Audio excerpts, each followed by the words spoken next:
말씀은 요한복음 20장 24절에서 28절까지의 말씀이 되겠습니다. ヨハネの20章の24節から28節見ます。 제가 먼저 읽겠습니다. 12제자 중에 하나인 디도모라 하는 도마는 예수 오셨을 때 함께 있지 아니한지라. 12弟子の一人でデドモと呼ばれるトマスはイエスが来られた時に彼らと一緒にいなかった。 다른 제자들이 그에게 이르되 우리가 주를 보아노라 하니 도마가 가로되 내가 그 손에 못자국을 보며 내 손가락을 그 못자국에 넣으며 내 손을 그 옆구리에 넣어보지 않고는 믿지 아니하겠노라 하니라. それで他の弟子たちが彼に私たちは主を見たと言った。しかしトマスは彼らに私はその手に釘の跡を見、私の指を釘のところに差し入れ、また私の手をその脇に差し入れてみなければ決して信じませんと言った。 여드레를 지나서 제자들이 다시 집 안에 있을 때 도마도 함께 있고 문들이 닫혔는데 예수께서 오사 가운데 서서 가라사대 너에게 평강이 있을지어다 하시고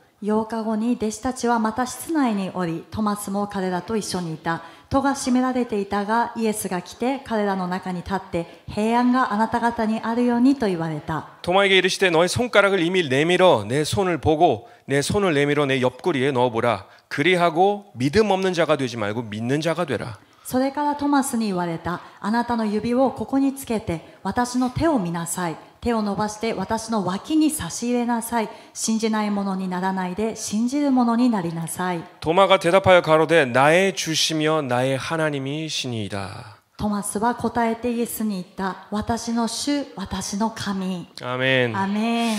오늘 본문에 등장하는 도마처럼 우리가 이 마지막 때에 조심해야 할 것과 또 이 도마를 통하여서 이 역설적으로 배워야 할 교훈이 있다면 무엇인가 좀 함께 생각해 보길 바랍니다. 今日登場したトマスのように私たちがこの終わりの時代に気をつけるべきこと、そしてここから何を学べばいいのかということを見ていきたいと思います。 그래서 오늘 메시지의 타이틀은 나의 믿음에 대해서 솔직해지자라는 것이에요. ですから今日のメッセージのタイトルは私の信仰に対して正直になりましょう。 그래서 우리가 이 순간만큼은 모든 몇십 년을 한 믿음 생활을 다 내려놓고 다시 제로에서부터 시작한다는 마음으로 함께 이 메시지를 듣길 바랍니다. ですから皆さんこの瞬間だけはこれまでの何十年という信仰生活を下ろして今またゼロからスタートするという気持ちになってください。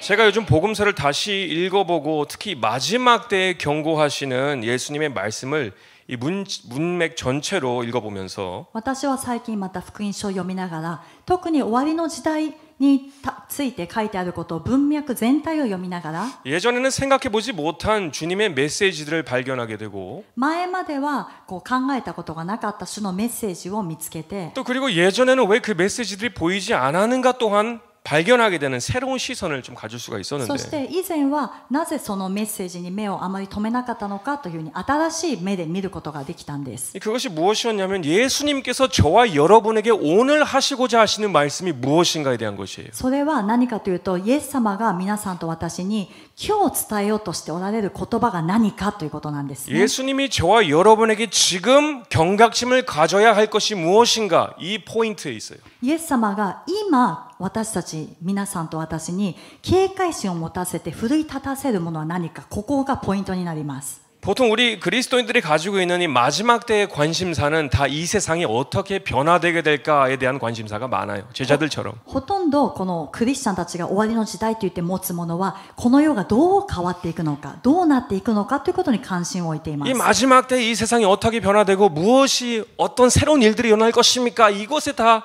관점을 가지고 있어요. 終わり 초점을 の 가지고 時 있어요. 代の前兆は何ですか、印は何ですか、どのように変わっていきますかというところに焦点を置いています。 그래서 이 제자들이 예수님께 물어볼 때에 예수님은 친절하게 대답해 주십니다. それで弟子たちもそれが気になっていたのでイエス様に聞いたときイエス様は親切に答えてくださったんです。 마가복음 13장 4절에서 8절 여러분 잘 아시는 말씀들이 많이 있어요.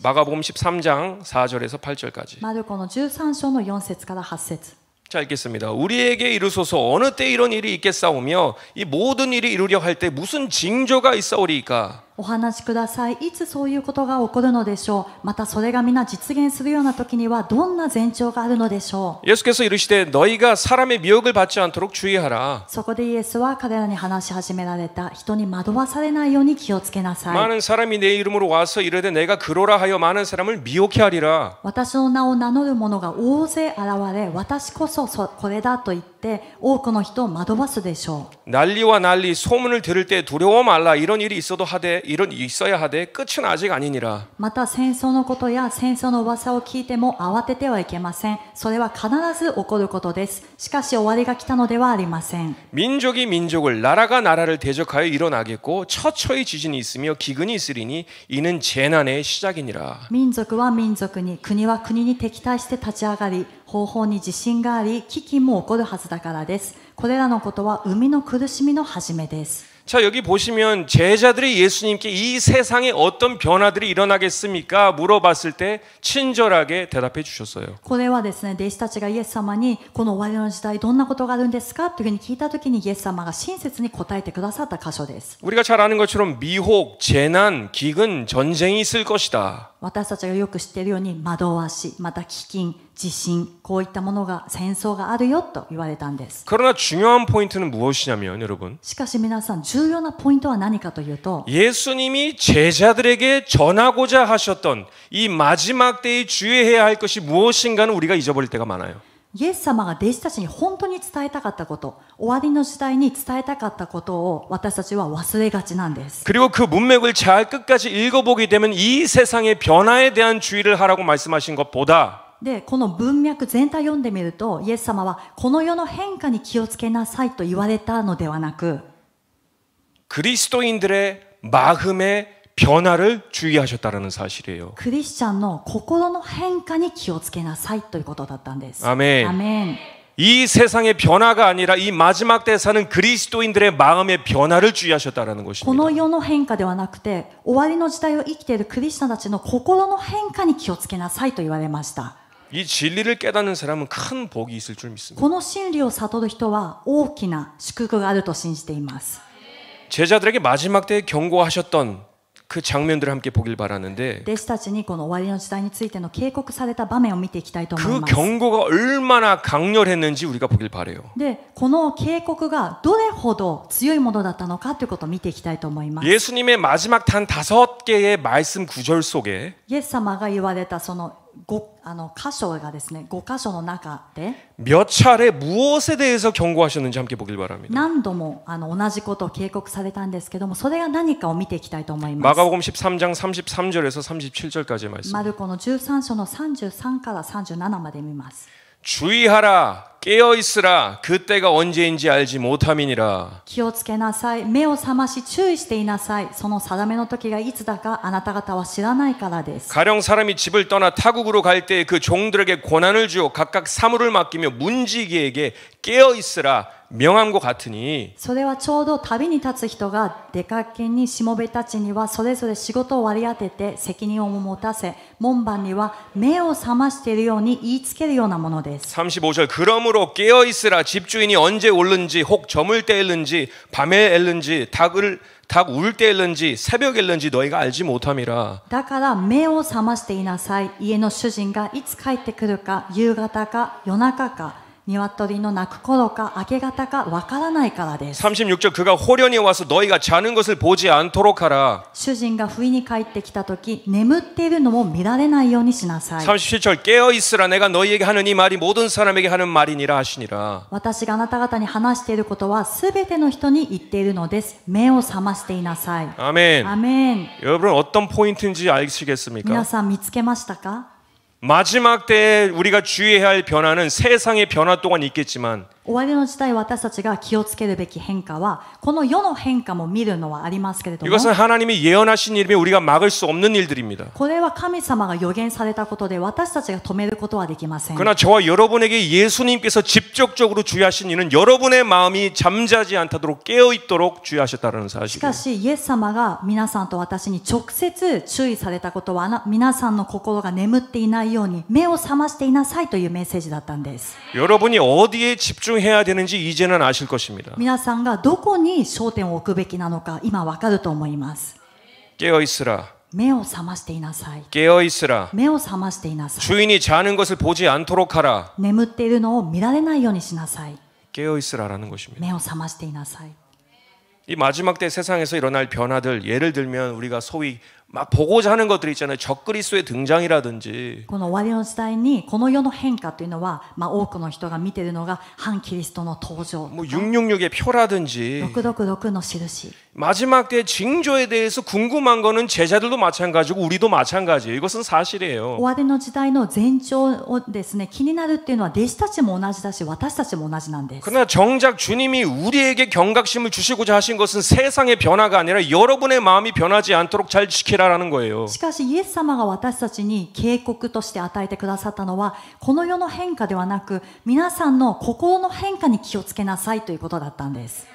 이번 주에 우리 목사님과 함께 시간을 같이 보내면서 아주 저에겐 중요한 포인트가 거기 있었어요. 今週も牧師先生夫妻と時間を共にしながら重要なポイントがあったんですね。 2025년은 어떤 교회 이벤트들이 있습니까? 여쭤봤어요. 2025年教会にどういうイベントがありますかね。 이런 이벤트가 있을 것이다. こういうイベントがあるよ。 근데 중요한 게 있어. でも重要なことがあ 더 る。 중요한 건 우리는 깨어 있어야 돼라는 말씀이었어요. もっと重要なのは私たちは目を覚ましていなければならないと。 교회는 여러 가지 이벤트들이 있을 수 있습니다. 皆さん教会にはいろんなイベントがあると思います。 이것을 준비하는 것은 매우 중요한 일들이에요. でこれを備えるということはとても重要です。 그러나 우리가 매일과 같이 준비해야 될 이벤트가 있어요. しかし私たちが毎日のように備えなくてはならないイベントがあるんですね。 예수님의 오심을 준비하는 내 마음을 일깨우는 이벤트들은 매일 있다라는 것을 여러분 꼭 기억하시기 イエ 바랍니다. ス様が来られるのを準備する、自分の心を奮い立たせるイベントは毎日あるということを覚えてください。 아멘. アメン。 그러니까 저와 좀 약속하시길 바라는 것은 私と約束してほしいことがあるんです 이제 ね。 유튜브 좀 그만 보시길 바래요. YouTube やめてください。 이쪽 저쪽으로 종횡무진하시고 막 이 정보 저 정보 알려고 하지 마시고 もうこっちの終わりの時代の情報、あっちの終わりの時代の情報って言って行ったり来た 그 りしない 시간에 で、 말씀 하나 더 읽으시고 하나님이 나에게 뭐라고 말씀하시는가를 좀 집중하시길 바랍니다. その時間に御言葉一つ多く読んで、神様が私に何を語っておられるのかに集中してください。 그것이 여러분이 일깨워지는 것이고 그것이 예수님의 재림을 기다리는 것이에요. それが皆さんが奮い立たせられることであって、それがイエス様の再臨を待つ姿なんです。 제가 2024년 마지막 주일 예배 메시지를 여러분에게 전달해야 된다는 그런 부담감과 함께 私は2024年のこの最後の主日礼拝のメッセージを皆さんにお伝えするというこの重荷と、 깊이 묵상하는 중에 하나님께서 여러 방면으로 메시지를 주시는데 その重荷を持って私が祈りながら主に主を慕い求めている時に、主はいろんな方面で見せてくださいました。 이 잠을 청할 때 이 사도행전의 이 장면을 보게 되었어요. で私ちょうどその祈りながら眠りについたんですけども、その眠りについた時に使徒の働きのある場面を見せてくださったん 이 です。 사도행전 20장에 등장하는 유두고라 하는 청년이 등장합니다. 使徒の20章にはユテコという青年が登場します。 이 유두고라는 청년이 누구인가? ユテコという青年は誰なのか、 함께 성경을 읽어보겠습니다. 一緒に見ていきたいと思い 저와 ます。 여러분에게 하시는 메시지라고 생각하고 함께 읽어보길 바래요. 皆さんと私に与えられたメッセージだ、御言葉だと思って一緒に読みたいと思います。 안식 후 첫날에 우리가 떡을 떼려 하여 모였더니 바울이 이튿날에 떠나고자 하여 저에게 강론할세 말을 밤중까지 계속하매. 使徒の 사도행전 20章の 20장 7절에서 7 9 節か 절 らです。週の初めの日に私たちはパンを裂くために集まった。その時パウロは翌日出発することにしていたので、人々と語り合い夜中まで語り続けた。 우리의 모인 윗 다락에 등불이 많이 켰는데 私たちが集まっていた屋上の間には灯火がたくさん灯してあった。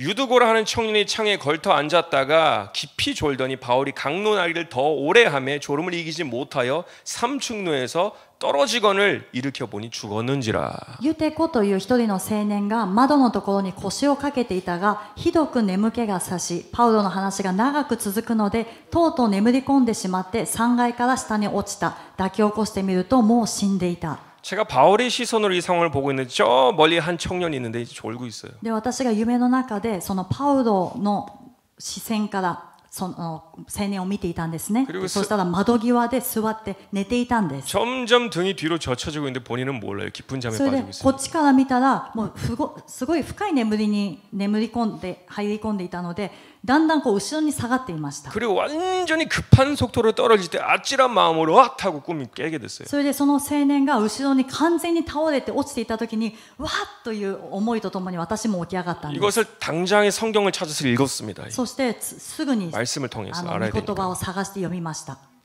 그래서 두 가지 알아낸 것이 있는데 で2つあったんですね、知ったことが。 첫 번째는 まず1番目は 우리 메신저로서는 メッセンジャーとしての視点です。 아무리 성도들을 사랑해도 どんなに信徒たちを愛していても 그 사랑만큼 메시지를 길게 전하면 안 되는구나.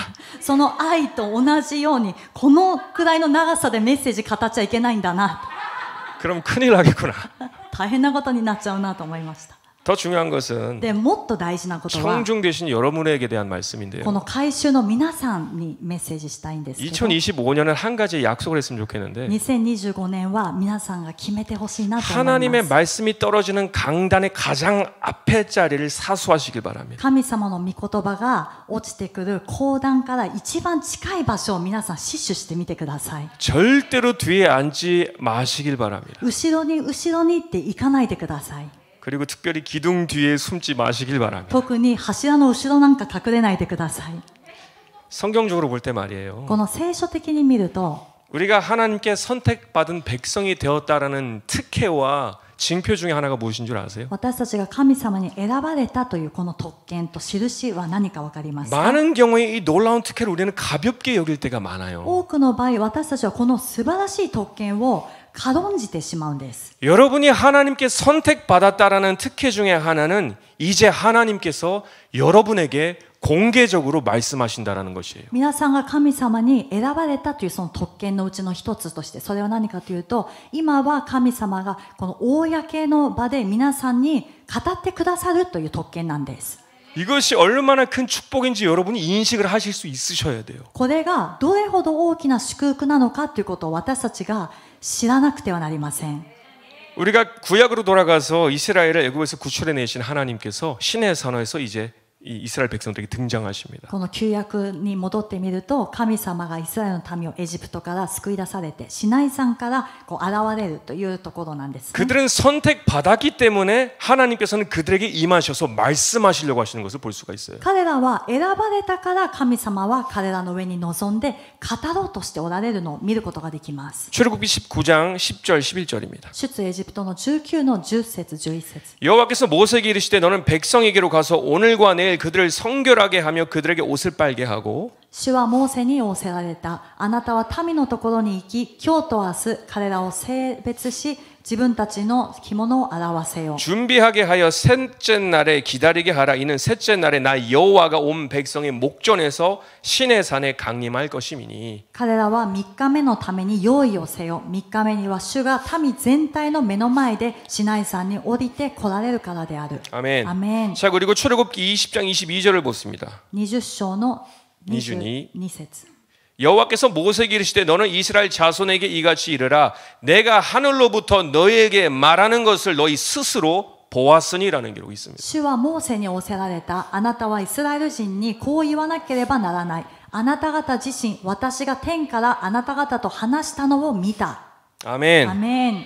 하나님은 여러분을 선택하셨기 때문에 여러분에게 말씀하고 계시는 것이에요. 神様は皆さんを選ばれたから皆さんに語ってくださるんです。 베드로를 하나님께서는 선택하셨기 때문에 베드로를 통해서 계시의 말씀을 주시는 것이에요. ペテロを神様は選ばれたからペテロを通してその啓示の御言葉を与えてくださるんです。 여러분의 마음속에 하나님께서 지금 말씀하시고 계시다라면 지금 여러분은 선택받은 특권의 사람들이다라는 것을 기억하셔야 됩니다. 皆さんの心に今も主が語ってくださっているならば、それは皆さんが主に選ばれたその特権を持っている人だということができます。 물론 저도 이해는 해요. 때로는 もちろん私も理解します。 하나님의 말씀이 주어질 때 막 찔림이 있을 때도 있고 아플 때도 있어요. 神様の御言葉がこう与えられるときに心が刺されたり、また痛みを伴うことがありま 아, す。 지금 내 상황을 어떻게 이렇게 잘 알고 계시지라고 막 당황할 때가 있어요. 私の今の状況なんでこんなに分かっているのかなというふうに思うとき困惑することがあります。 한 번씩 성경을 딱 열려고 하면 이미 여기서 나에게 뭔가 말씀하실 것 같아. 그래서 열기가 싫어져. そして聖書を開こうとしてももうすでに心刺されるようなことを言われそうだからもう開けるのやめようかなと。 설교 중에는 나만 사랑해야 되고 나만 용서해야 되고 왜 나한테만 그래라고 할 때도 있죠. そしてメッセージを聞いているとどうして私だけが愛さなきゃいけない、私だけが許さなきゃいけない、私だけがやらなきゃいけないのか。 그래서 때로는 뒷자리로 가고 싶은 기둥 뒤에 숨고 싶은 마음 또한 이해는 합니다. そして時にはどんどん後ろの席に行きたい、そして柱の後ろに隠れたいという心は理解はできます。 그러나 여러분은 더 중요한 것을 기억하셔야 돼요. でも皆さんはもっと重要なことを覚えなくてはなりません。 하나님이 지금 여러분에게 말씀하시고 있으시다라는 그 사실 자체가 하나님이 여러분을 선택하셨다라는 사실이에요. 神様がそのように皆さんの心に刺すように語っておられるということ自体が皆さんが神様に選ばれたということなんです。 이것이 얼마나 큰 축복입니까? これがどれほど大きな祝福でしょうか。 제가 하나님의 말씀을 사랑하는 이유가 두 가지가 있어요. 私が神様の御言葉を愛している理由は2つあります。 아까 말씀드린 것처럼 나를 선택하셨기 때문에 나에게 지금 말씀하고 계시는구나. 그거 하나랑 まず 특권 하나. 一つ目はその先ほど話した特権ですね。私を選ばれたから主は今私に語ってくださっているんだなという一つ目。 그리고 하나님의 말씀이 나를 아프게 하고 나를 찌르려고 하게 하는 것이 아니라 そして神様の御言葉は私を差し通して痛めつけるためではなくて 내 안에 있는 이 암덩어리와 같은 나쁜 것들을 제거하시기 위해서 수술의 칼로서 찌르시는구나라는 것을 알고 있어. 私たちの内側にあるこのがんの塊のような悪いものを刺してこれを砕いて取り除くために今主はそういう刺してくださっているんだなということが分かるからです。 히브리서 4장 12절을 보시면 ヘブルの4章の12節 하나님의 말씀은 살았고 운동력이 있어 좌우의 날선 어떤 검보다도 예리하여 혼과 영과 및 관절과 골수를 찔러 쪼개기까지 하며 또 마음의 생각과 뜻을 감찰하나니 神の言葉は生きていて力があり両刃の剣よりも鋭く魂と霊関節と骨髄の分かれ目さえも差し通し心のいろいろな考えや計りごとを判別することができます。 그래서 하나님의 말씀 앞에 우리는 벌거벗은 자처럼 보인다라는 거예요. ですから神様の御言葉の前で私たちは裸のような存在なんですね。 우리는 본능적으로 숨고 싶지 않아요. 수치스러우니까. 私たちは恥ずかしいから本能的に隠れたいと思います。 근데 히브리서 4장의 전체적인 맥락은 무엇이냐면 안식으로 들어가기 위한 준비다라는 것을 알 수가 し 있습니다. かしヘブルの4章の文脈全体はどういう意味かというと安息に入るための準備なんです。 여러분이 말씀을 통해서 건강해질 때에 하나님의 안식으로 들어갈 수가 있게 되는 것입니다. 皆さんが御言葉を通して健康になるときに神様の安息に入ることができます。アメン。アメン。 여러분이 하나님의 말씀과 가까이 하면 가까워질수록 皆さんが神様の御言葉に近づけば近づくほど 깎여지면 깎여질수록 여러분은 더 깊은 하나님의 안식을 체험할 수가 있게 됩니다. 砕かれれば砕かれるほど皆さんはもっと深い神様の安息を体験することになります。アメン。アメン。 2025년은 꼭 앞자리부터 쫙 하고 앉으시길 바래요. 2025年はですね、前の席から埋め尽くしていきたいと思います。 작은 변화에서부터 큰 일들이 일어나게 되어 있어요. 小さな変化から大きなことがなされるようになっています。アメン。アメン。 자, 주님이 유도고를 하는 청년을 통해서 우리에게 조명해 주실 때 믿음에 대한 부분을 생각하게 해주셨어요. この主はですね、ユテコという青年を通して私にこう示してくださったのが信仰という部分だったんですね。 몸은 여전히 교회에 있는데 그 영이 잠자고 있는 거예요. 体は教会に座っているけども、その霊は寝ています。 그리고 우리가 이 믿음의 부분을 잘 해결하지 않으면 결국 믿음에서 떨어지게 되고 파선 또한 될 수 있다라는 결과예요. そして私たちがこの信仰という部分を正しく解決しなければ結局信仰から離れていってそしてそういなくなってしまうという結果になるんです。 몸은 계속 교회에 있는데 믿음은 그 영혼은 자고 있는 것이죠. 体は教会にずっといるのにその内面ですね、霊の部分は眠っているんです。 우리가 이 청년에 대해서 한 가지 섣불리 판단하지 말길 바라는 것은 이 청년은 뭐 소위 말하는 썬데이 크리스찬이 아니에요. 가볍게 설교를 듣는 사람이 아니었어요. 私たちがこのユテコという青年をですね、こう判断してはならないポイントはこの青年はただ日曜日に来たり来なかったりするそういう青年ではなかったんです。 우리가 기록을 통해서 모든 것을 해석해야 됩니다. この記録を通して私たちは解釈しなくてはなりません。 영어 성경이나 한국 성경을 보시면 この英語の聖書また韓国語の聖書を見ると 바울이 강론하기를 더 오래 하며 졸음을 이기지 못했다. 졸음과 싸우고 있었는데 이기지 못했다라는 것을 볼 수가 있어요. パウロが語っていたんですけども、もっとその語っているのが長く続いていたので、彼は睡魔と戦っていたけれども、その睡魔に勝てなかったという表現が書いてありま 저도 す。 이런 비슷한 경험을 제가 스시에서 일할 때 경험한 적이 있는데 で、私もこの似たような経験を寿司のところで働いてた時あったんです。 사람이 극도로 피곤해지게 되면 서서히 잠이 오는 게 아니라 끊겨요. 人が極度のこの疲労っていうのが来ると、ゆっくりこううとうとするんじゃなくて、突然何かがプチッと切れる時があるんです。 아침 저녁으로 오프닝 마감 다음 날까지 준비해야 되고 또 저녁에는 신학교도 가야 됐습니다. 朝早くからもちろん出勤して、そして夜は次の日の準備まで全部して、で夜はまた進学校に通っていた時で 그래서 항상 이 した。 잠이 부족했는데 여러분도 이거 아실 거예요. 경험해 보셨을 だから 거예요. もういつも睡眠というのは足りない状態でずっといて、皆さんもそういう経験あると思います。 제가 하루는 오프닝을 준비하려고 이제 사시미 칼을 잡고 이 회를 뜨고 있는데 で、私はある日ですね、オープニングの準備をするために刺身の包丁を持ってさばいていたんです。 근데 저는 모르는데 저 혼자 필름이 끊긴 거예요. で、 여기서 私も知らなかったんですけど、もう記憶がなかったんですけど、もう何かがプツンと切れたんですね。 그래서 동료가 저를 툭툭 쳐서 그때 딱 일어났는데 で、私持ったまま多分立ったまま寝てたんです。で、同僚が来て私をトントンってして起こし 이 ました。 동료가 말하는 것은 제가 눈을 감고 있길래 뭘 하나 했대요. で、同僚が言ったんですね。目をいきなり閉じてたから何してるのかなと思ったと。 혹시 이 생선을 죽이기 위해서 기도를 하는 것인가? 왜냐면 제가 저는 크리스찬이라는 걸 거기 다 알고 있어요. もしかして魚をさばくのがかわいそうで祈ってるのかな。クリスチャンってこと 그래서 は知っていた 좀 ので。 기다렸다라는. 근데 시간이 지나도 계속 그냥 가만히 있으니까 눈은 감고 있으니까. それで祈ってると思ってちょっとしばらく待ってたそうなんですけども、ずっと目を閉じたままいるので、 근데 トントン。 내가 또 가서 똥똥 하고 싶은데 칼을 들고 있으니까 이게 무서운 거예요. 그죠? でも 가까이 すぐ行 오기가. ってトントンってしてあげたかったけれども、包丁を持ってるからちょっと怖かったと。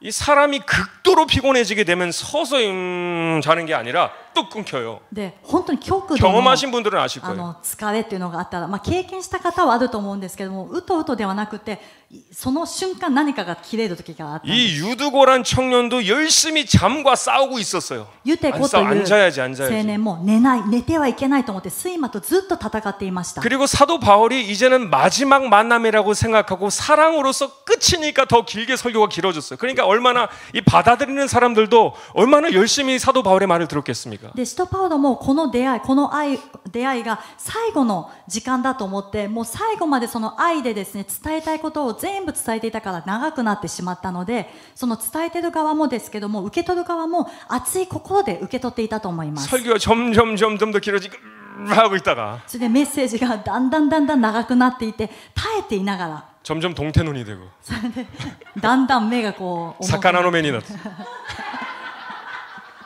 그러면서 이제 확 자버린 거예요. それ 이게. で深い眠りに入ってしま 그러니까 った。 처음부터 교회 들어와가지고 바로 잘 준비하는 사람들이 아니라 ですからこのユテコという青年は教会に入ってきてからよし寝るかっていう青年ではなくて、 열심히 들으려고 했는데 잠에 빠졌다라는 거예요. 一生懸 이것을 命 알아야 聞こう 돼요. としていたけれども眠ってしまったということだったんです。 이것은 영적인 장을음이 합니다. これは霊的な眠りを意味しています。 나는 열심히 노력하고 교회 안에서는 하고 있는데 맞아. 영적은 자고 있다라는 거예요. 지금. 私なりには一生懸命教会で努力して何かをやってるけども霊的には眠っている人です。 데살로니가전서 5장 5절에서 8절을 보시면 第一テサロニケの5章の5節から8節、 영적인 잠이 무엇인가를 가리키고 있어요. この霊的な眠りとは何か。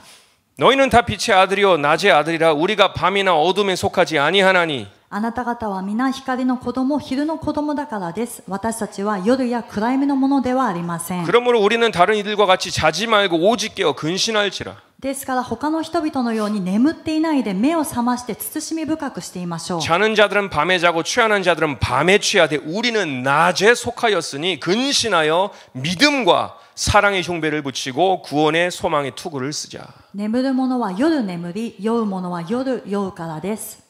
8節、しかし私たちは昼のものなので信仰と愛を胸当てとしてつけ、救いの望みを兜としてかぶって慎み深くしていましょう。 왜 낮의 자녀들이 저녁의 사람들처럼 자게 되는가? なぜ昼のものなのに夜のもののように眠ってしまうのか。 믿음과 사랑의 흉배를 붙여야 되는 이것을 빼고 있는 것이에요. 信仰と愛の胸当てをつけていなきゃいけないのにこれを外しているんですね。 그리고 하나님께서는 이 믿음의 영역에서 가장 기초적이고 기본적인 것에 대해서 말씀하기를 원하셨습니다. 神様はこの信仰という領域において最も基礎的な部分を話されました。 저도 제 어렸을 때의 생각을 다시 한번 짚어보게 되었어요. 어렸을 때 교회를 다녔어요. 주일학교를 다녔을 때. 私が幼かった頃の記憶をもう一度持ってきて、幼かった頃手術学校に通っていたんですね。 주일학교에서 배운 것이 무엇냐면 주입식 교육이었어요. 믿음이 있다라고 해야 돼, 있다라고 해야 돼, 있다라고 해야 돼. その手術学校で教わったことは信仰がある、信仰があるって言わなきゃいけないんだ。 그 어린아이가 믿음에 대해서 뭘 알겠습니까? 뭘 바르게 이해할 수 있겠어요, 그죠? 小さい子が信仰をどうやって正しく理解することができるでしょうか。 근데 나는 믿음 있음을 하나님께 강조하고 어필해야 된다라는 그런 시스템 속에서 우리는 배웠어요. でも私は信仰があるということを神様の御前でもアピールして強調しなきゃいけないというそういうシステムの中で教わっていまし 그래서 た。 노래부터 구호까지 믿음, 믿음, 믿음 이렇게 했어요. だからもう賛美からですね、信仰信仰信仰という賛美だったんです。 천국은 어떻게 갑니까? 믿으러만 갑니다. 天国はどうやって行きますか？信仰です。 하나님의 축복은 어떻게 받습니까? 믿음으로 神 받습니다. 様の祝福をどうやって受けますか？信仰によってです。 의인은 무엇으로 삽니까? 믿음으로 삽니다. 義人は何によって生きますか？信仰です。 지금 생각하면 왜 이렇게 소리 지르게 했는지는 모르겠는데 막 소리를 질렀어요. 今思えばなぜあんなに叫ばせたんだろうと思うんですけど、とにかく叫んでいたんですね。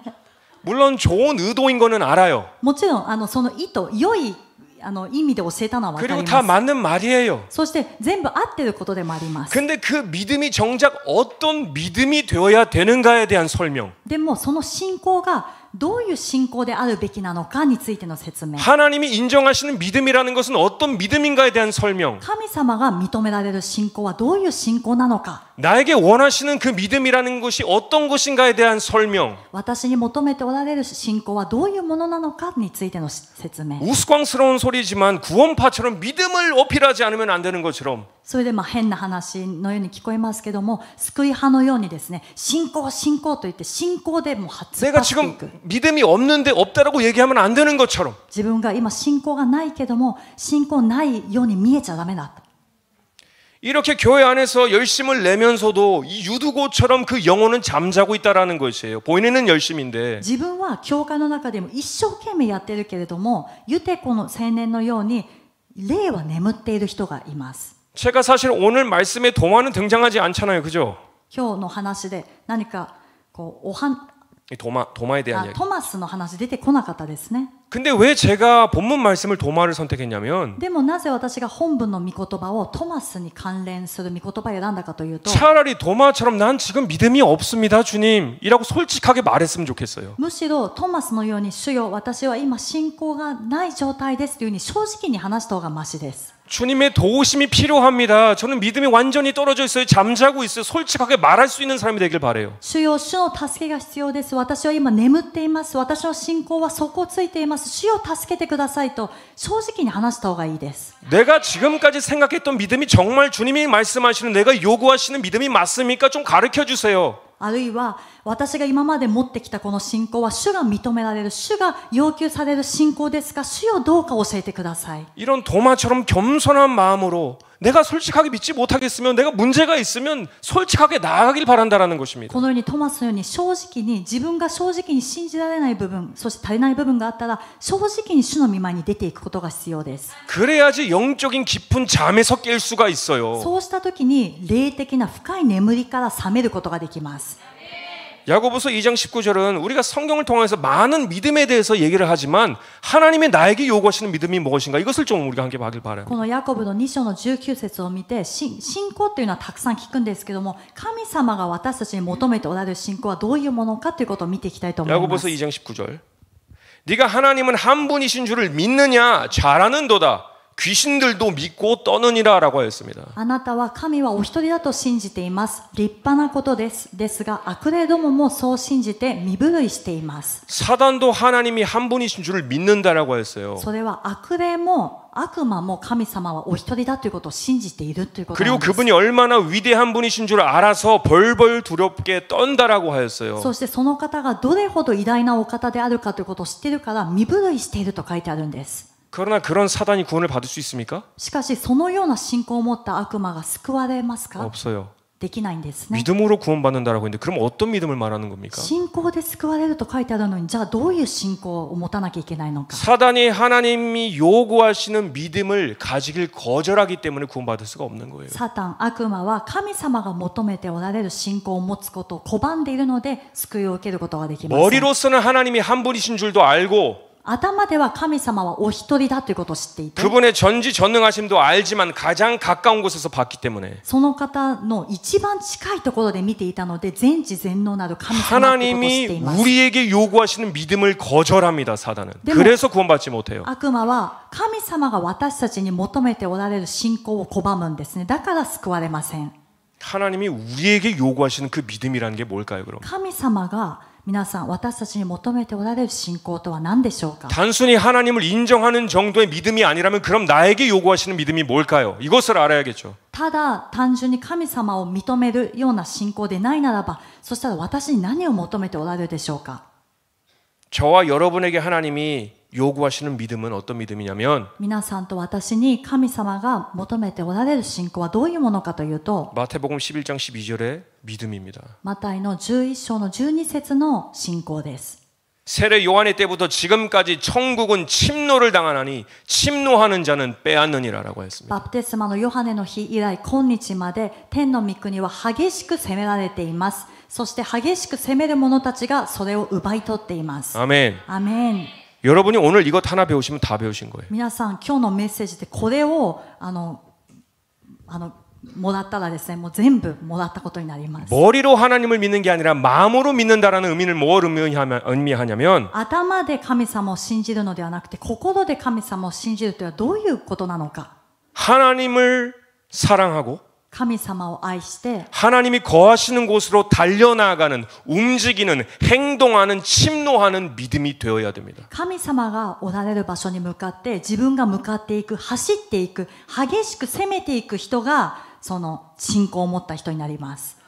그래서 야고보서는 행함이 없는 믿음은 죽은 믿음이라고 한 것이에요. だからヤコブ使徒はこの行いのない信仰は死んだものですと言ったんですね。 여러분의 믿음을 다시 한번 돌려 생각해 보길 바랍니다. 여러분은 하나님을 향해 달려가고 있는 믿음입니까? 皆さんの信仰をもう一度この真剣に考えてみたいと思います。皆さんの信仰は神様に向かって今走っていっている、そういう信仰ですか？ 내게 지금 변화가 필요하면 기꺼이 변화할 수 있는 침노하는 믿음을 가지고 있습니까? 自分に変化が必要ならば喜んでその変化を選ぶ、激しく攻めていく信仰を持っていますか？ 세상을 등지라고 하면 세상을 기꺼이 등질 수 있는 침노하는 믿음의 소유자입니까? この世と調子を合わせてはいけない、捨てなさいって言ったら喜んでこの世を捨てる、切り離す、そういう信仰を持っていますか？ 이런 믿음을 우리에게 요구하신다는 거예요. 다른 믿음이 아니에요. 他の信仰ではなくて、このような信仰を主は私たちに求めておられます。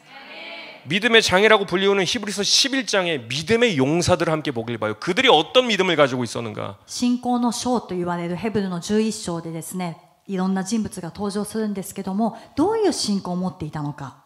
히브리서 11장 13절에서 16절까지의 말씀입니다. 13から16節。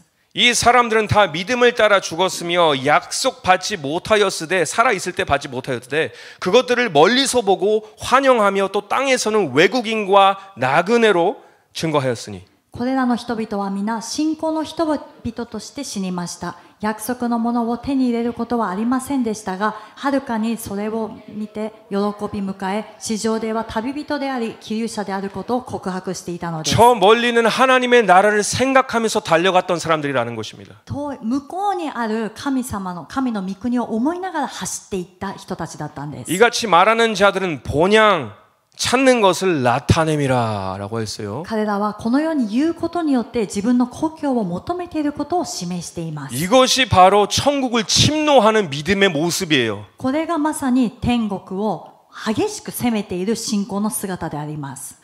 저희가 나온 바 본향을 생각하였다면 돌아갈 기회가 있으려니와 もし出てきた故郷のことを思っていたのであれば帰る機会はあったでしょう。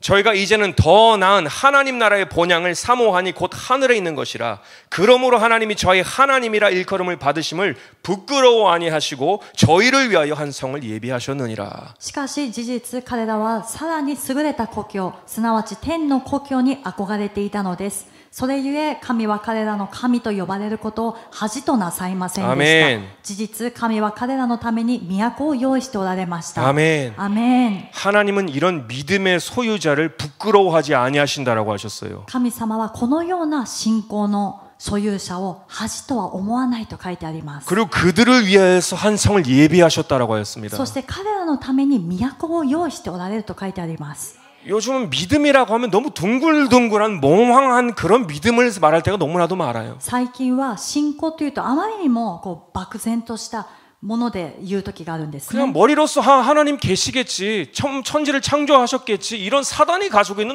같은 수준의 믿음을 말하지만 この頭で、いや神様がいることは信じているよ、全知全能、この天地万物を創造した神様がいることは信じているよという悪魔が持っているレベルと同じ信仰は持っています。 하나님이 우리에게 요구하시는 믿음은 다르다라는 거예요. しかし神様が私たちに要求される信仰は異なるんですね。アメン。アメン。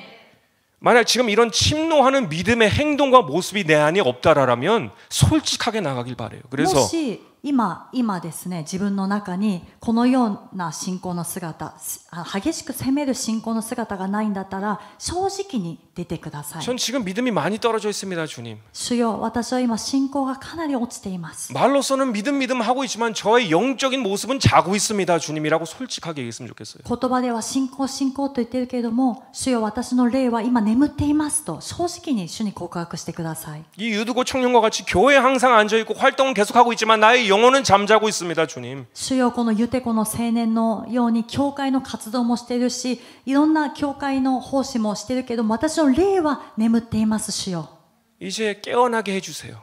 起こしてくださいと。 편한 자리에 있지 않도록 해주세요. 楽な場所にとどまらないようにしてください。 저를 차라리 흔들어서라도 때려서라도 깨게 해주세요, 주여. 私を揺さぶってでも叩いてでも起こしてください。主よ、 우리는 낮의 사람들인데 어떻게 잠을 잘 수가 있겠습니까? 私たちは昼のものなのにどうして眠りにつくことができるでしょうか。 우리는 하늘나라를 침노하는 사람인데 어떻게 잘 수가 있겠습니까? 잘 수가 없어요. 私たちは天の御国を激しく責めるものなのにどうして眠っていることができるでしょうか。眠るはずがないんです。 도마가 자신의 믿음 없음을 고백했지만 トマスは自分の信仰がないということを告白しましたが、 그가 부활하신 예수님을 믿음의 주님을 다시 만나서 でも彼は復活されたイエス様、信仰の主にもう一度会った時に、 그 후에 도마는 일평생 복음을 전하다가 순교하는 영광스러운 믿음의 사람이 되었던 것처럼 その後トマスは一生涯福音を述べ伝えて殉教するという栄光に満ち溢れた人生を歩んだトマスになったんです。 믿음이 없으면 솔직하게 없다라고 도와달라고 나가길 바랍니다. ですから信仰がなかったら正直に主よ助けてくださいと言ってください。 솔직한 것은 나쁜 것이 아닙니다. 잠자고 있는 것이 하나님이 보시기엔 나쁜 것이에요. 正直なことは悪くないんですね。眠っているのが神様から見られた時にはもっと悪いです。 침노하는 자들만이 하나님의 나라를 얻을 수 있습니다. 激しく責める者だけが天の御国を勝ち取ることができます。 우리 모두가 새로운 믿음을 가지고 2025년을 새롭게 시작하시는 저 여러분 되시기를 축복합니다. 私たちみんなが新しい信仰を持って2025年新しい出発を切ることができるように主の皆で祝福いたします。 우리 같이 기도하시겠습니다. 一緒にお祈りします。